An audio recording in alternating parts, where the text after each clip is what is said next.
Stop. Before I say anything else, I want you to think about someone you deeply trust. A boss who believed in you before you believed in yourself. A colleague who somehow always knew when you were struggling, even when you said nothing.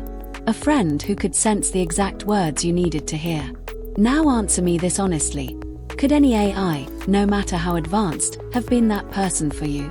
I didn't think so. Welcome to Future Talk Podcast. I'm Sara, and today, we are going into territory that nobody in your LinkedIn feed is talking about, but everybody should be. Because right now, in 2026, the most dangerous career mistake you can make is not failing to learn new technology. It is failing to understand what makes you irreplaceable from technology. By the end of this episode, I want you to walk away with 3 things. A clear-eyed picture of exactly what the AI economy has already eliminated, a framework for the one cognitive skill that remains stubbornly, structurally, economically human, and a practical map for how to build and monetize that skill, starting today. Grab a coffee. This one is going to change how you see your entire career. Let's start with something uncomfortable. The World Economic Forum published a Future of Jobs report that projected 85 million jobs would be displaced by automation and AI by 2025. We are past that date now. And the reality? In some sectors, those estimates were actually conservative. In 2024 alone, Goldman Sachs released research suggesting that generative AI could automate tasks that account for roughly 300 million full-time jobs globally. Not replace, automate the tasks within those jobs. That distinction matters enormously, and we are going to come back to it. Here is what the data shows us. The jobs disappearing fastest are not the unskilled ones we were promised automation would take first. They are knowledge worker jobs. Legal drafting, financial modeling, code review, medical note-taking, content writing. GitHub reported in 2023 that developers using AI coding tools like Copilot completed tasks up to 55% faster. By 2026, we are seeing entire junior developer pipelines being restructured. Companies that once hired 20 junior developers are now hiring 4 senior ones and 1 AI tools manager. McKinsey's 2024 global survey of 1,500 executives found that 72% had already adopted AI in at least one business function. That was up from 55% just a year before. The acceleration is not slowing. It is compounding. The hard skill fallacy. And here is where I want to introduce what I'm calling the hard skill fallacy. For 30 years, every career advisor, every university counselor, every LinkedIn thought leader told us the same thing: develop hard skills. Learn to code. Get certified. Master the tools. The tools are the future. But here is the brutal truth of 2026. Technical perfection is now a commodity. It is a free utility, like electricity. You do not win a competitive advantage by having electricity in your office. Everyone has it. The advantage comes from what you do with the electricity that no one else can replicate. Reality check. 87% of executives, IBM Institute for Business Value, 2023, say empathy is more important than technical skills for leadership effectiveness. And in 2026, with AI handling the technical baseline, that gap has only widened. So what is the new electricity? What is the universal baseline that every professional needs, but that no longer differentiates you? Technical skill. And what is the new competitive moat? What is the rare, high-value, premium capability that the market is willing to pay extraordinary money for? The ability to understand, navigate, and influence the inner world of another human being. Cognitive empathy. The human gap, the primary economic driver. Here is a concept I want to plant in your brain right now, because we will keep returning to it: the human gap. As AI takes over more logic-based, rule-based, pattern-based work, a gap opens. Not a gap in capability, but a gap in human connection, in organizational trust, in emotional nuance, in the kind of communication that makes a person feel genuinely seen. And here is the economic principle at play. When supply of something drops to near zero, its price goes up. Dramatically. The supply of genuine human cognitive empathy, in our workplaces, in our leadership, in our client relationships, is plummeting. Because everyone is outsourcing their thinking to algorithms and nobody is investing in understanding people.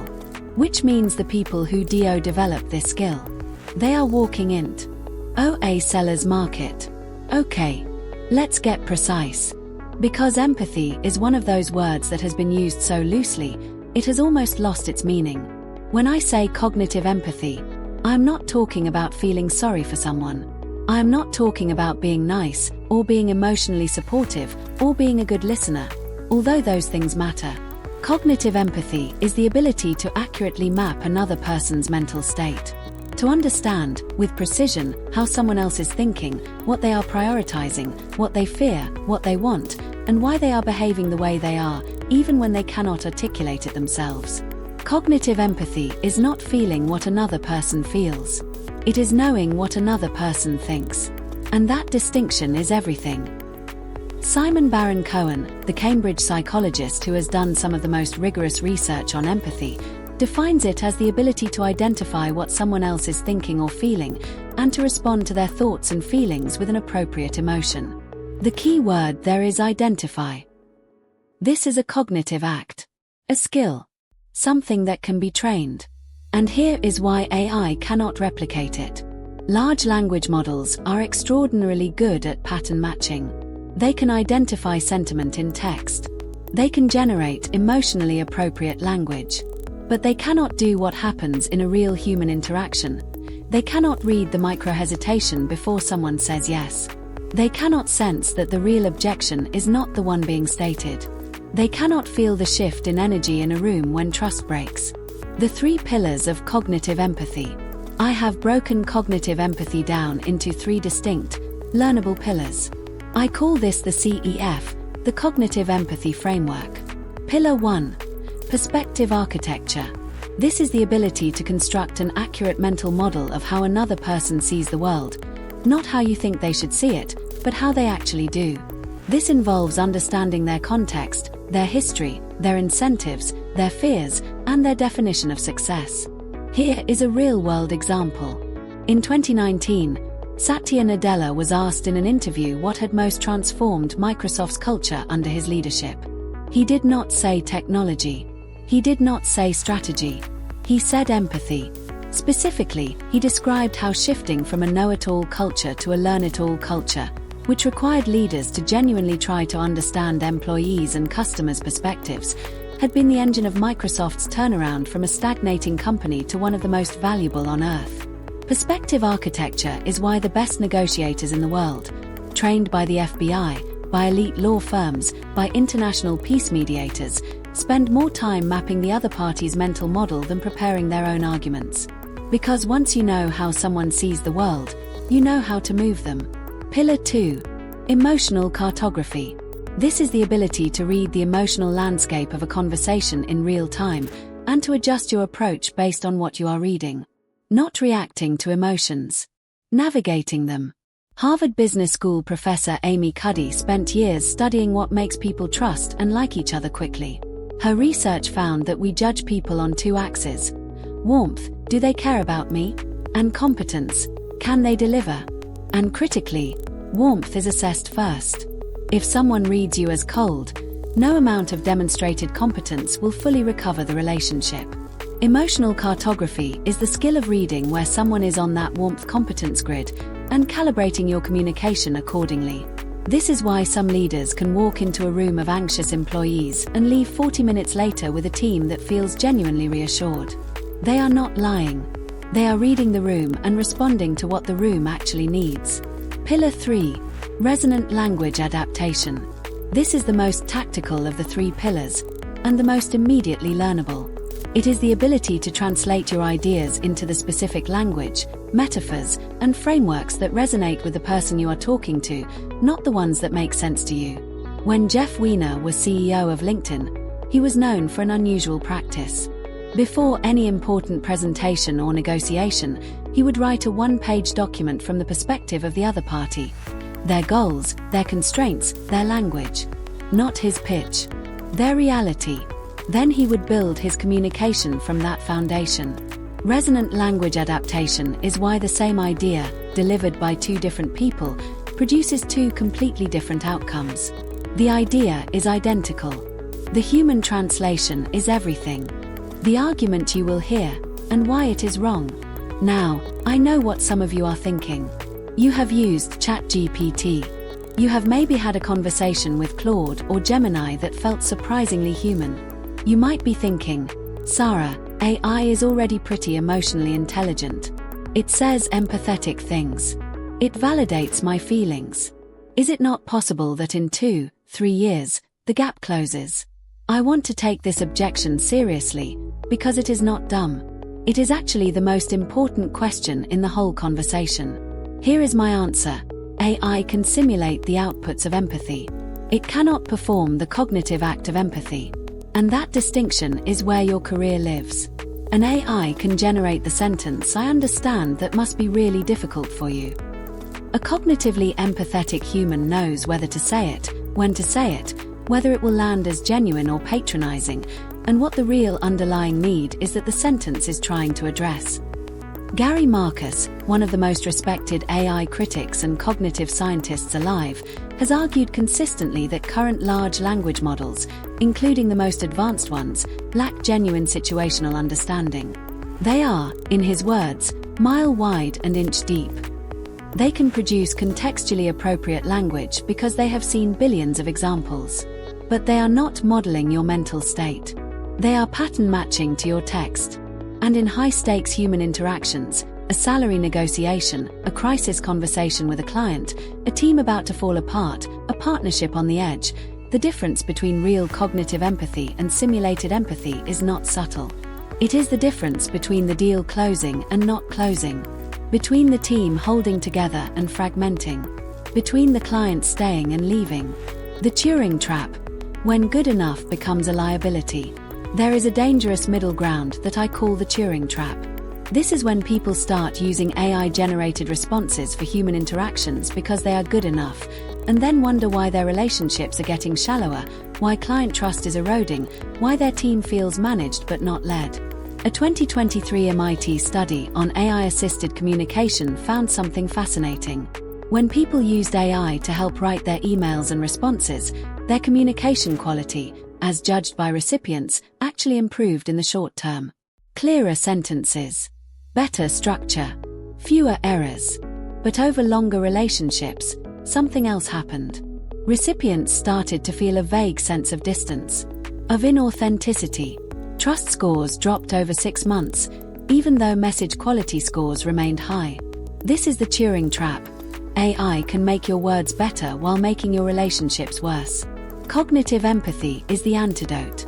Not instead of AI, alongside it. The leaders thriving right now are using AI to handle the cognitive load of information processing and using their human empathy to do what only humans can: connect, trust, persuade, and lead. Real stories. The evidence is in the people. I want to tell you about 3 people. I am going to protect their full identities, but these are real situations. Story 1. The product manager who refused to be replaced. Priya was a product manager at a mid-size SaaS company in London. In late 2024, her company rolled out an AI tool that could now generate entire product requirement documents, sprint plans, and feature prioritization frameworks in minutes. Priya's team of 6 was reduced to 3. She survived. 3 colleagues did not. Why?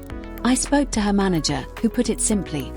Priya could walk into a room with the engineering team, the sales team, and the CEO, all with wildly different priorities, and leave with genuine alignment.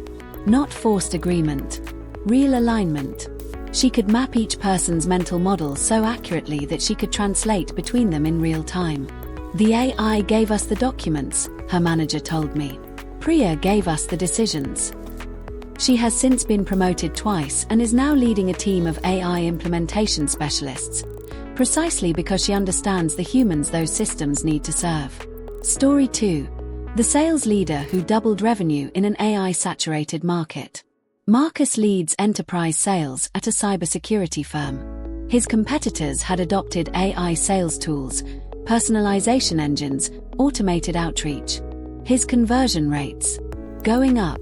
Theirs flat or declining. His secret, when I spoke to him, He trains his team in what he calls stakeholder archaeology.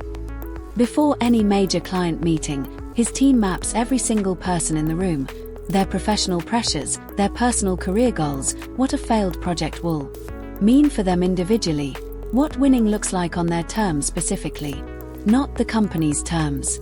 There's AI can personalize a subject line, he told me. It cannot tell me that the CTO is 6 months from retirement and terrified of making a costly mistake on his way out.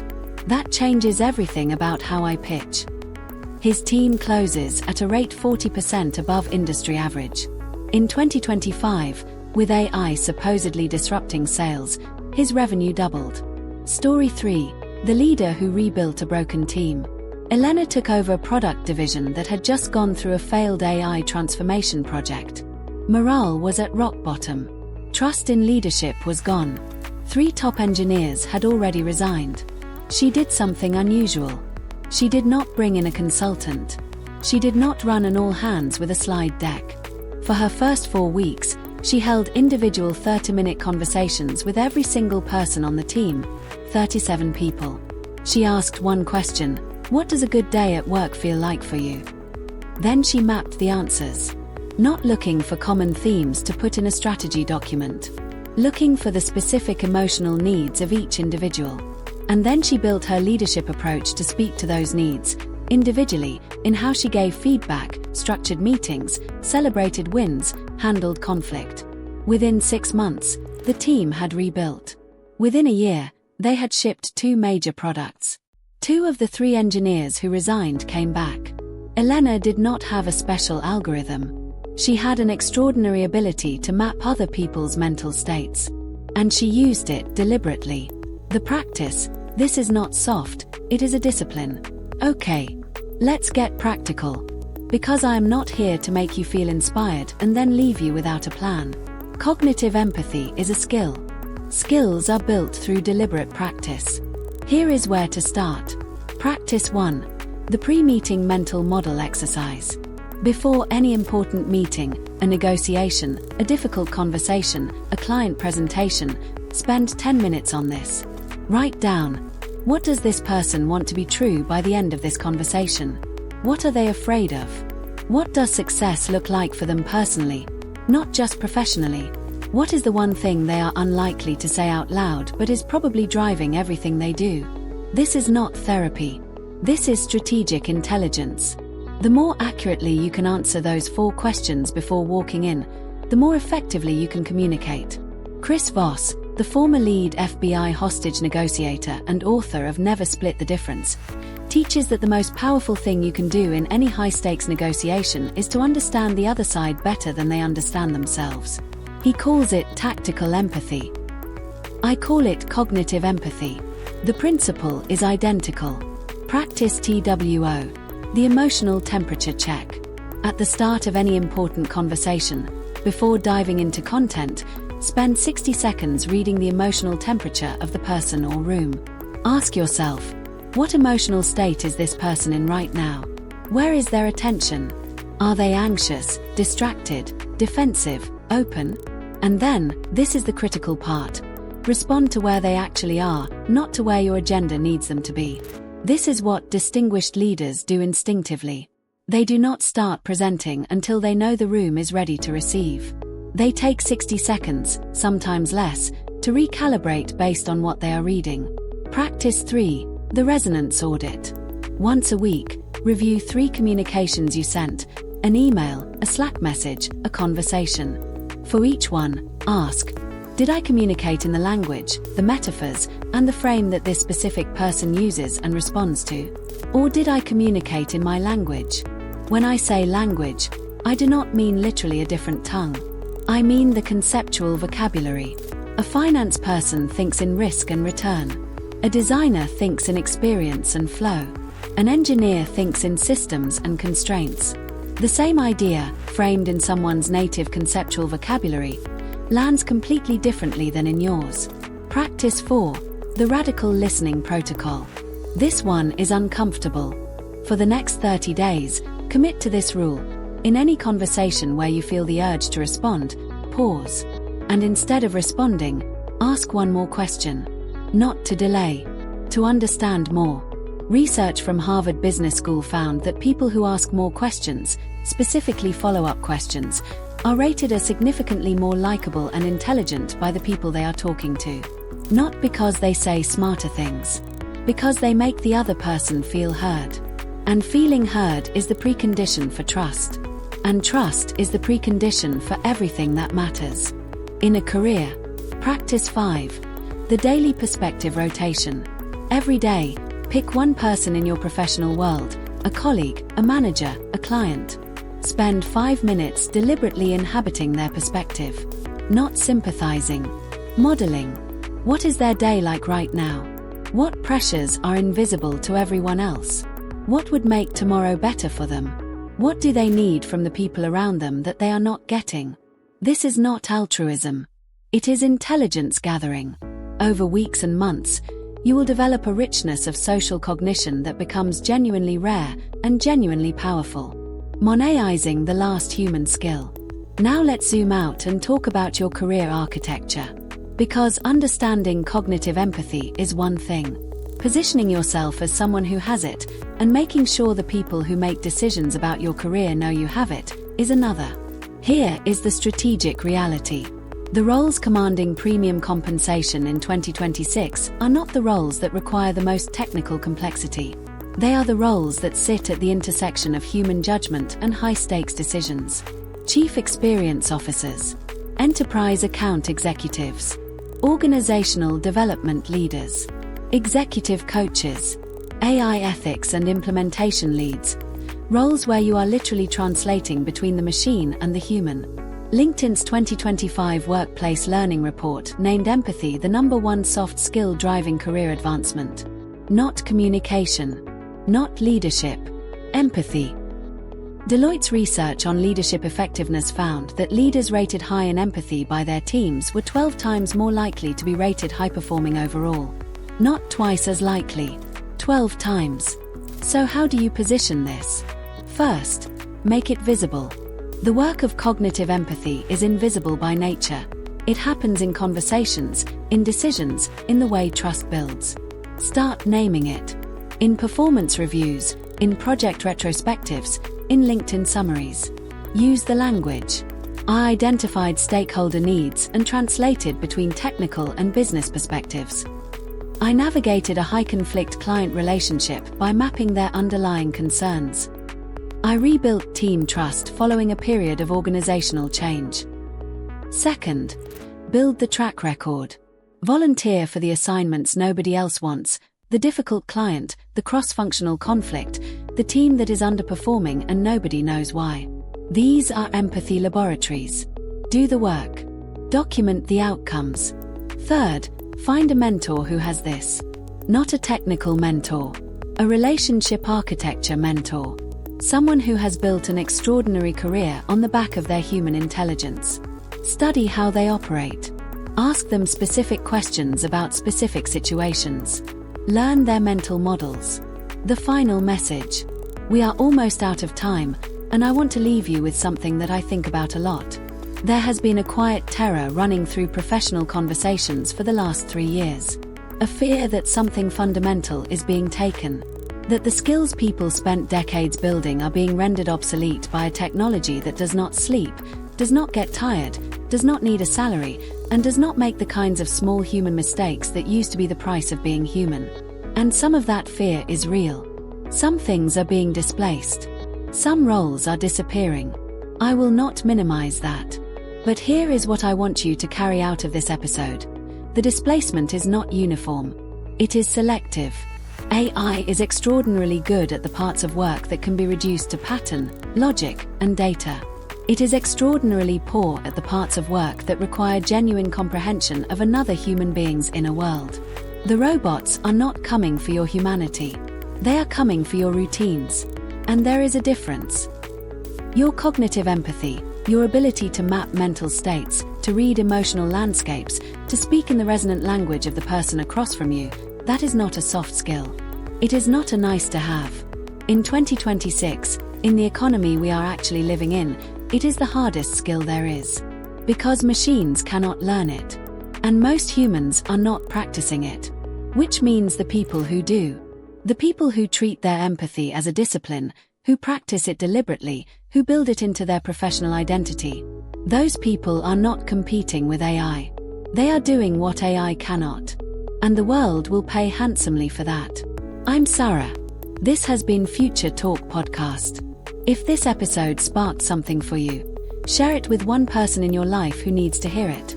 They might not know yet that they need it, but you do. That's the point. Take care of yourselves and each other. I'll see you next week.